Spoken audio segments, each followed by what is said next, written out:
A collection of ghost stories. Volume 1. A novel by Neil Wesson. Chapter 4. Lost Luggage. The bright sun shone down on the East Coast Main Line station. Only the station master pushing a trolley interrupted the peace and tranquility of the warm summer afternoon. Half a mile down the line the signal changed, the line was clear. In the distance a whistle blew and the unmistakable sound of a steam engine came into audible range. Above the cutting that bent round to the right obscuring the sight of any oncoming traffic coming up the line. Plumes of smoke puffed high into blue sky as though the smoke box was generating cloud formations. Then from around the bend in the track came a 0-60 tank engine pulling its train behind it. It slowed as the engine approached the station, the two yellow and brown coaches, stopping precisely in alignment with the station platform. Exhausting smoke and steam blew across the platform as the rear door of the second carriage opened.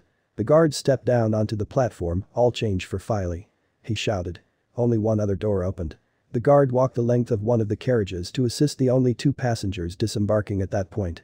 A man in his late 50s was climbing down from the compartment, his suitcase causing him an amount of difficulty.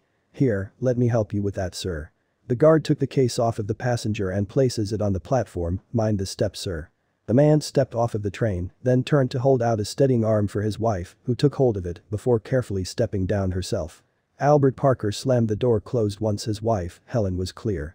"Thank you, sir, your connection shouldn't be long," he said, checking his pocket watch before touching the peak of his cap in an informal salute.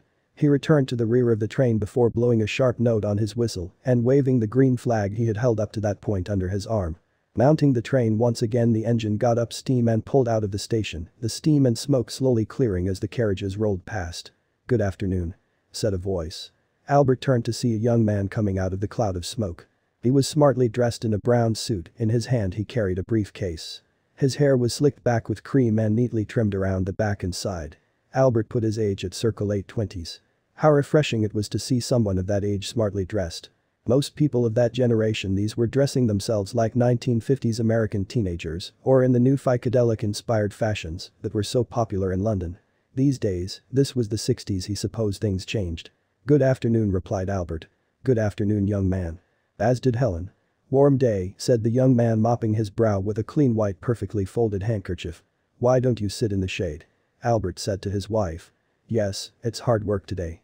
Helen seated herself on one of the long benches, which sat next to the station house. The building was a riot of color, hanging baskets adorned the walls set at regular intervals. "Are you on your holidays?" asked the young man. Yes we are," replied Albert. "Are you?"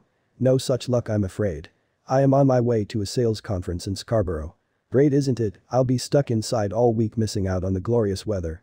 "What line are you in?" "Castings mainly, for steam's locos." "Really?" Albert had worked man and boy in the railway industry, and Helen knew that she wouldn't feature much in the ensuing conversation. Albert didn't only work on the railway, but was passionate about the engines he worked on. She had lost him for the present, she would think, though of the reason they were going to the small seaside town of Filey. Nearly 30 years ago Helen and Albert were married in an old church in the village of Sutton-on-Hull.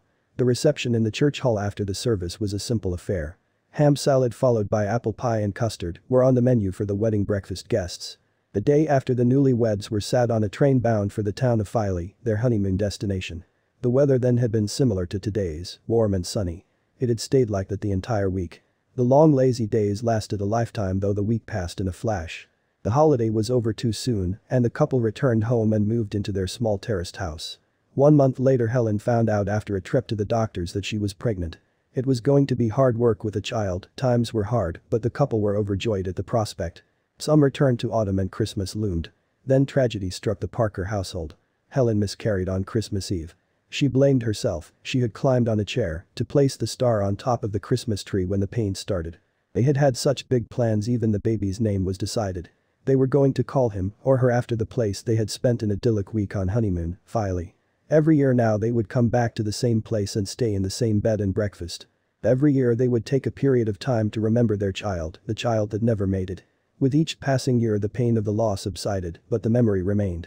"The sun was hot, she could do with a drink, Albert," she said, interrupting her husband who was deeply engrossed in his conversation, talking at great lengths of valves, rods and pistons. "That way," continued the young man, "we can ensure that the grain in the metal runs true. Any flaw in the piston grain, then it is more likely to shatter with excessive use." "Exactly my point, I've been saying that for years," Arthur said enthusiastically. "Arthur," repeated Helen. Oh sorry, were you speaking, dear? Is there a buffet here? I could do with a cup of tea. I'll take a look.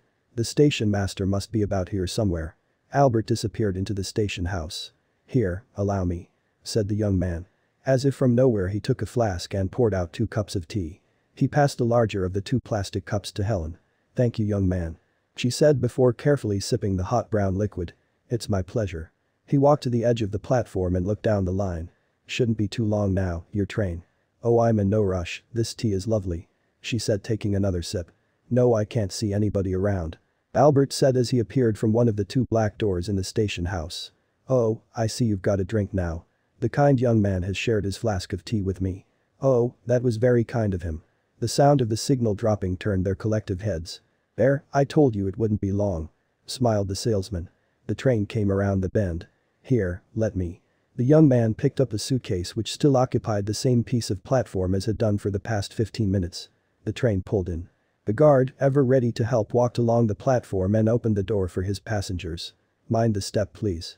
Goodbye, young man, Helen said, climbing into the compartment. Thank you for the tea. He handed the case to the guard, who took it on board.